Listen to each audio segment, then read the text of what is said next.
Alors, ce qui est très amusant, c'est que côté rue, rien ne laisse imaginer ce que l'on va découvrir. Rachel, derrière cette porte, il y a donc 5 ans de cela, vous tombez sur une petite annonce pour ceci. Exactement. C'était quoi? C'était une ancienne usine qui confectionnait des vêtements, mais qui était abandonnée depuis une dizaine d'années maintenant. On le voit bien qu'elle était abandonnée, et pourtant, en poussant la porte, vous vous dites avec Émilien, on y va. Gros coup de cœur, ouais. Vous n'aviez jamais bricolé, vous n'aviez jamais conçu des lieux comme ceci, et vous allez le voir qu'après 5 ans d'efforts, ça donne plutôt pas mal. On y va? On y va.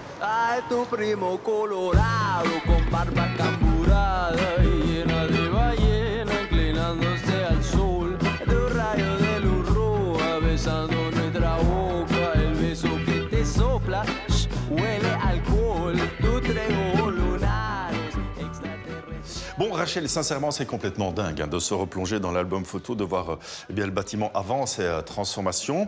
Qu'est-ce qui vous a poussé à un moment, avec Émilien, à vous dire on va passer toute notre vie, finalement, dans ce lieu pour lui redonner vie? Alors c'était pour nous un challenge déjà, et c'est un bonheur pour nous de donner une seconde vie, en tout cas à des anciennes bâtisses comme celle-ci. Et voilà, ça a été notre terrain de jeu pendant 5 ans. Drôle de terrain de jeu, évidemment. C'est un peu vous qui avez poussé Émilien au départ, parce que vous aviez une vue très claire de ce que vous vouliez créer. Vous vouliez quel genre de lieu de vie? C'est vrai que j'arrive facilement à me projeter, et je voulais que notre maison, ce soit vraiment un espace qui nous procure en tout cas du bonheur, et qu'on s'inspire un petit peu du voyage et qu'on se sente en voyage. Bonheur que vous partagez également lors de shooting, puisque ce lieu est loué régulièrement. Et puis, vous avez votre chaîne YouTube, parce que vous avez quelque part mis en image ce grand chantier de transformation que je vous propose de découvrir encore et toujours.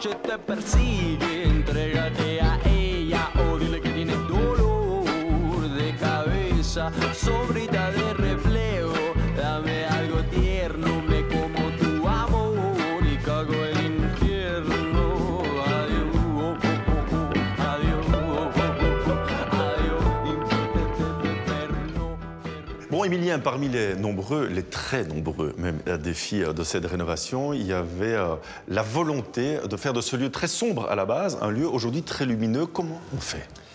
Ouais, comme tu le dis, ici, il y a 5 ans, quand on rentrait dans ce bâtiment, c'était ultra sombre. Ouais. Il y avait très peu d'ouverture. C'est d'ailleurs pour ça que tous nos proches nous disaient « mais vous n'allez pas acheter ce bâtiment, c'est ultra sombre ». Et donc ça a été le défi majeur numéro 1, faire entrer la lumière. Avec entre autres la création de ces 3 baies vitrées. Exactement, donc là on a un terrain voisin, et ça a été une condition indispensable aussi à l'achat de ce bâtiment, c'est de pouvoir ouvrir ces 3 fenêtres pour faire entrer de la lumière sur toute la partie salle à manger. Le patio n'existait pas tel quel? Non, alors le patio, il n'y avait pas d'extérieur tout simplement. Ouais. Tout le fond était couvert, on a retiré le toit pour en fait créer un petit patio. On a créé une baie vitrée juste avant, et toute la lumière là-bas vient aussi du ciel au travers du patio. Et puis quand on se tourne vers le reste du bâtiment, vous avez vraiment été chercher de la lumière où vous pouviez, d'anciennes baies vitrées, vous en avez créé certaines, vous avez aussi retravaillé, restructuré les toitures. Oui, sur le pignon, il y avait des ouvertures qui étaient prêtes à être ouvertes. À l'époque, sur les bâtiments en briques, il y avait beaucoup ça. On préparait des ouvertures pour le futur, qu'on n'ouvrait pas forcément tout de suite. C'était assez facile, les linteaux étaient tout préparés. On a installé 2 fenêtres et un petit œil de bœuf tout en haut à la pointe. Et ce qu'il y a de formidable aujourd'hui, c'est que vous en parlez toujours avec enthousiasme, alors que vous avez quand même connu quelques galères dans les travaux, on va dire. Oui, forcément, il y a des galères, forcément il y a des doutes, mais quand on est patient, et nous ça a été le cas, on a quand même mis 5 ans à aboutir à cette maison, et c'est la force aussi en faisant soi-même, c'est qu'on est obligé aussi de prendre son temps, et on peut prendre des décisions petit à petit.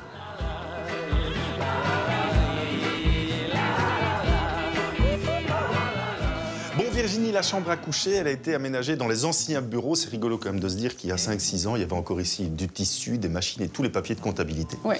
Aujourd'hui, ça a bien changé. C'est un grand espace tout en longueur. Voilà, un grand espace, en effet, mais alors un espace qui est dans un autre espace. Ici, vous avez ce bureau qui finalement est à l'intérieur de l'entièreté du volume. Alors, on va profiter de la lumière qui est amenée par la verrière juste à côté. Et on a gardé l'ancienne façade avec le rythme des fenêtres. Et donc, ça vous donne un espace très cocon qui est tout à fait agencé comme chambre à coucher. Mais qui n'a pas été cloisonné. Qui n'est pas cloisonné. On a envie d'avoir vraiment le volume complet. On va installer la partie chambre à coucher et le lit dans le fond, donc cette partie tout à fait cosy, grâce surtout au tissu et à l'aménagement. On va aussi modifier le sol. On travaille ici avec du bois par rapport au reste de la pièce. On a ce parquet à chevrons avec cette teinte chaleureuse. Et puis, dans cet espace-ci, on va retrouver l'espace salle de bain qui, elle aussi, n'est pas cloisonnée. Donc, on a un peu une chambre d'hôtel. Oui, c'est vraiment l'impression que ça donne, qu'on est un petit peu à l'hôtel. On peut se prélasser dans sa baignoire tout en discutant avec son ou sa partenaire. partenaire. Au niveau des petits détails, j'aime bien ceci. Il y a plein de petites interventions, plein de petites inventions signées Rachel et Émilien, et entre autres cette crédence qu'ils ont réalisée eux-mêmes. Voilà, alors c'est vrai qu'ici, ils avaient beaucoup d'éléments sur place et donc avec des chutes et différentes choses et beaucoup d'inventions, eh bien voilà une crédence originale. Vous avez les tôles ondulées qu'on peut placer en toiture, eh bien qu'on a rempli de béton. Une fois qu'on a démoulé, on a ce résultat tout en relief et puis à l'intérieur, avec une scie cloche, vous créez 2 trous pour placer la robinetterie et puis voilà. Et c'est vrai qu'il y a plein d'éléments comme ça qui apportent une touche très personnelle à l'intérieur. Et on fera un petit tour de ces différents éléments dans quelques instants. Vieni al matrimonio di Ruggero,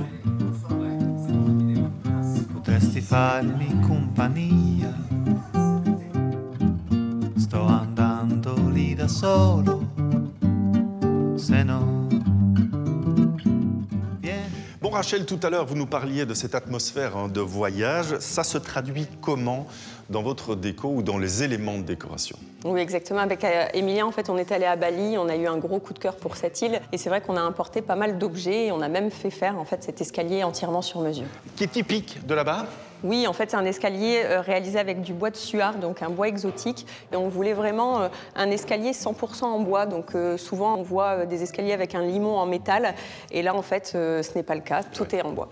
Cette table de salon, elle vient également de Bali. Vous avez fait quoi, venir ces différents objets par conteneur? On a du coup choisi notre table de salle à manger ainsi que la table de salon qui est en bois brûlé. Donc cette fois-ci, elle est noire. Et le tout est sublimé également par la tonalité générale du bâtiment et par les matériaux utilisés, entre autres au niveau du sol, c'est du béton. C'est du béton ciré. Et alors sur les murs, c'est de la chaux. C'est de la chaux, oui. Que vous avez appliqué vous-même? Oui, on l'a entièrement réalisé nous-mêmes. Et du coup, au fur et à mesure, en fait, on teste et puis on apprend sur le tas. On se plante et c'est pas grave. C'est ça, c'est pas grave. Donc on apprend, c'est bon. Exactement.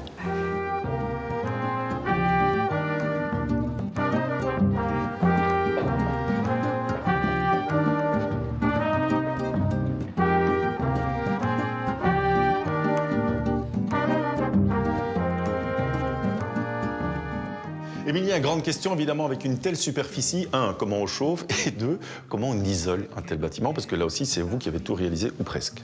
Oui, en termes d'isolation, donc on a réalisé nous-mêmes toute l'isolation des murs et des plafonds. On y a associé aussi une membrane pour que ce soit parfaitement étanche aussi à l'air. Il y a aussi le sol qui est entièrement isolé, autant que les murs et les plafonds. Alors du coup, vous dites aussi, tiens, on a une grande surface de toiture, on va placer quelques petits panneaux solaires. Exactement. Donc on a la chance d'avoir une grande maison, mais c'est aussi une maison qui consomme et on a une toiture qui est bien exposée. Et donc on a installé environ 30-35 mètres carrés de panneaux solaires. Et aujourd'hui, ça couvre une belle partie de nos besoins énergétiques. Ci sarai.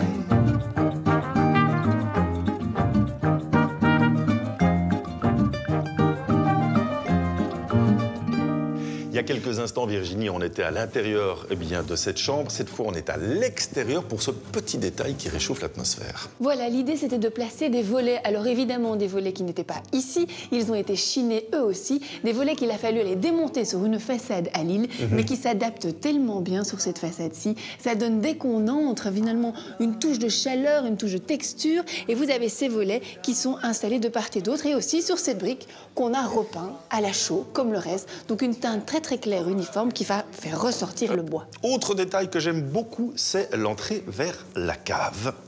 En fait, elle est bien dissimulée, cette entrée de cave, puisqu'on a voilà, ici cet espace canapé détente qui est, hop, coulisses. Dites, vous avez la main. Vous avez vu ça? C'est parfait. Donc finalement, on s'est permis de placer un plateau qui coulisse sur différents rails, avec quelque part un coussin, quelques plantes. Le tour est joué, ça vous fait un décor assez intéressant. Autre tour qui est joué, c'est cet escalier. Tout à fait. Il restait peu d'espace ici, une largeur entre 40 et 50 cm. On s'est dit, qu'est-ce qu'on fait de cet endroit? Et l'idée ingénieuse, je trouve, c'est d'avoir créé un escalier qui ne mène nulle part. Mais pourquoi pas? Ça fait penser à ces maisons, à ces riades au Maroc où on a l'escalier latéral qui emmène sur les terrasses. Finalement, on imagine la terrasse supérieure, mais surtout, ça donne du relief à la pièce et ça permet notamment au shooting qui se passe ici d'avoir un décor intéressant. Et de donner l'impression d'être dans le sud. Hop, on continue. On va évidemment revenir sur l'aménagement de cette cuisine et puis ce plan de travail un peu particulier. Mais avant cela, hop, nouvelle création signée Rachel et Émilien. Voilà ce bureau aux courbes généreuses. Alors, il a été fabriqué ici avec 2 panneaux de bois qui sont placés l'un sur l'autre pour avoir l'épaisseur qu'il souhaitait.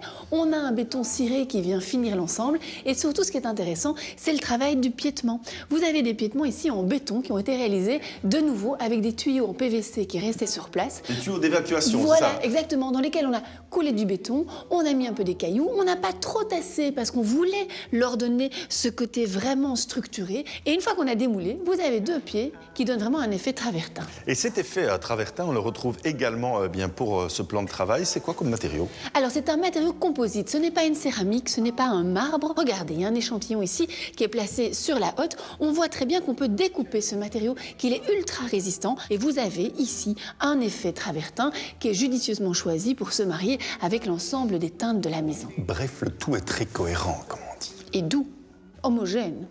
C'est bien. Este país nublado, este país nublado.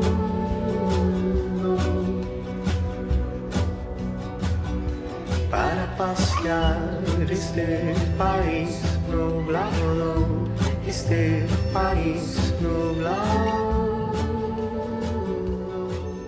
Rachel et Émilien, on va se poser quelques instants pour revenir sur ces 5 ans de chantier. Qu'est-ce que vous avez appris? Qu'est-ce qui est super important et que vous avez envie de partager aujourd'hui? Et qu'est-ce qui a peut-être été plus compliqué? Je pense qu'on va être d'accord sur le sujet, mais en 5 ans, on a vraiment appris un savoir-faire. Et aujourd'hui, si on doit repartir sur un projet, c'est vrai qu'on a moins la crainte, en tout cas, de faire les choses nous-mêmes. Ça, c'est sûr. Ouais, je pense que tout le savoir-faire qu'on a appris durant ces 5 ans, ça a plus de valeur même que la maison parce que on est encore jeune et je pense qu'on aura d'autres envies de faire d'autres projets et on ira avec beaucoup moins de crainte et avec beaucoup plus de confiance sur des techniques qu'on ne connaissait pas avant. Ouais. Je le disais tout à l'heure en riant un peu, mais c'est vrai que souvent dans un chantier comme celui-là, il y a des moments de tension. Et vous, aujourd'hui, vous continuez à avoir la patate, le sourire. Qu'est-ce qui fait que vous avez pu surmonter ces tensions? Je pense que la clé, c'est de se faire confiance. Et c'est vrai qu'on est assez complémentaires, Émilien et moi. Il me fait confiance sur certains sujets et Émilien, pareil. C'est-à-dire que Rachel, moi, je vais lui faire confiance sur les choix de déco, les matériaux qu'on va utiliser, voilà, à quoi va ressembler la maison, l'agencement. Je lui fais confiance. Et après, elle va plutôt me faire confiance sur les techniques, sur peut-être les manières de faire, pour essayer d'arriver au mieux à justement la vision qu'elle a de la maison.